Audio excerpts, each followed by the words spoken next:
All right, today we're jumping headfirst into one of the deepest mysteries out there, the code of consciousness. We're going to explore how that 3-pound lump of matter between your ears actually creates your entire reality. I mean, really think about that for a second. The way coffee tastes, the warmth of the sun on your face, that undeniable feeling that you are the one living your life. Where does all that come from? It's a deeply personal question, but it's also a universal puzzle that scientists are in a dead sprint to solve. So here's our roadmap. We'll start by laying out the puzzle itself. Then we'll look at two really compelling and totally competing theories. After that, we'll put them in the ring for a great debate. And finally, we'll get into why cracking this code is such a big deal.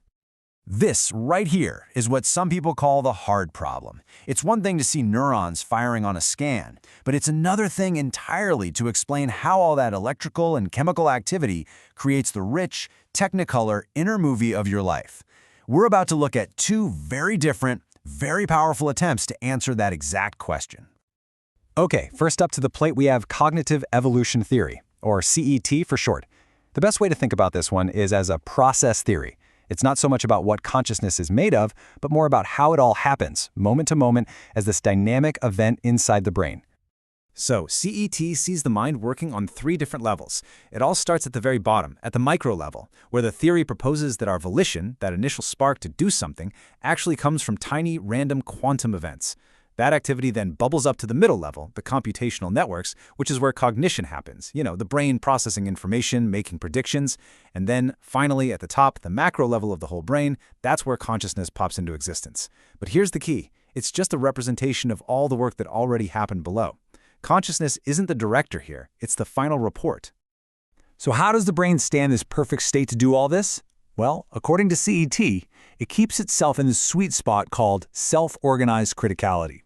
Just picture walking a tightrope right on the edge of chaos, perfectly balanced between rigid order and total randomness.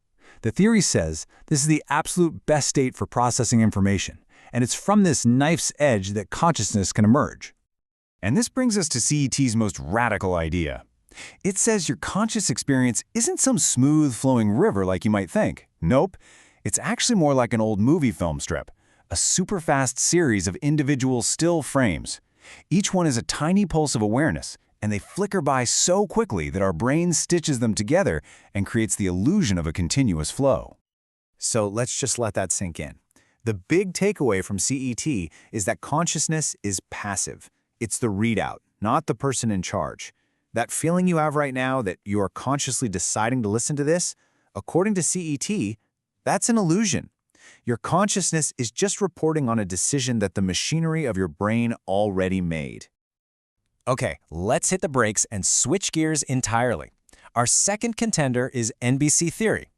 Now, if CET is the process theory, you can think of this one as the construction theory. It says consciousness isn't just a readout, it's actively built from the ground up using some very specific parts. Now, to really get this theory, you have to understand this one concept: emergence. It's when a system has a property that its individual parts just don't have. The classic example is water. It's made of hydrogen and oxygen, which are both gases, right? But you put them together in the right way, and boom, you get liquid, a totally new property. The individual parts aren't wet, but the whole system is. NBC theory says consciousness is just like that. So, what are the building blocks? NBC theory gives us these 4 mechanisms. First, you've got neural representation, which is just how some neurons come to represent an idea, like a tree. Then, binding links those ideas together, like tall tree. Coherence is your brain picking just one interpretation out of many, like when you stare at an optical illusion and suddenly see the hidden image. And finally, competition is how your focus shifts, why you're paying attention to my voice instead of the hum of your computer. And here's the mind-bending part. Each of those 4 things we just talked about, N, B, C, and C, they are all emergent properties themselves, just like water being wet. NBC theory says our subjective experience, consciousness itself, is what emerges when those 4 emergent mechanisms all interact in a complex, layered way. It's emergence built on top of emergence. Whew, okay. So we've got 2 completely different views of how the mind works. One says consciousness is a passive movie made of snapshots. The other says it's an active property, built piece by piece. So let's put them side by side. Let's see how they really stack up on the big questions. This table really lays it all out, doesn't it? On the nature of consciousness, CET says it's passive and broken into moments, like a film strip. NBC says no, it's an active, constructed property. Their core mechanisms are worlds apart. CET is all about the brain's overall dynamic state, while NBC is about those 4 specific building blocks working together. And then there's the big one, free will. For CET, conscious free will is a total illusion. But for NBC, that feeling of having a will is a real, high-level feature that emerges from the whole system. So who cares, right? Why does it matter if we're a movie or a construction set? Well, it matters because this isn't just some abstract academic food fight.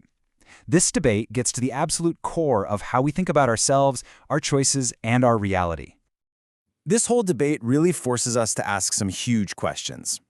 If CEAT is right and our free will is just an illusion, what does that mean for things like responsibility? Are we just along for the ride? But if NBC is right, then our sense of agency, our ability to choose, is a real, tangible feature of our minds.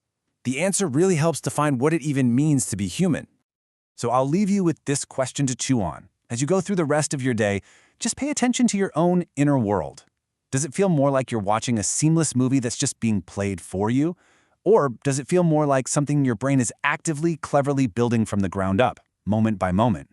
The answer, it turns out, might be the very thing that makes you you.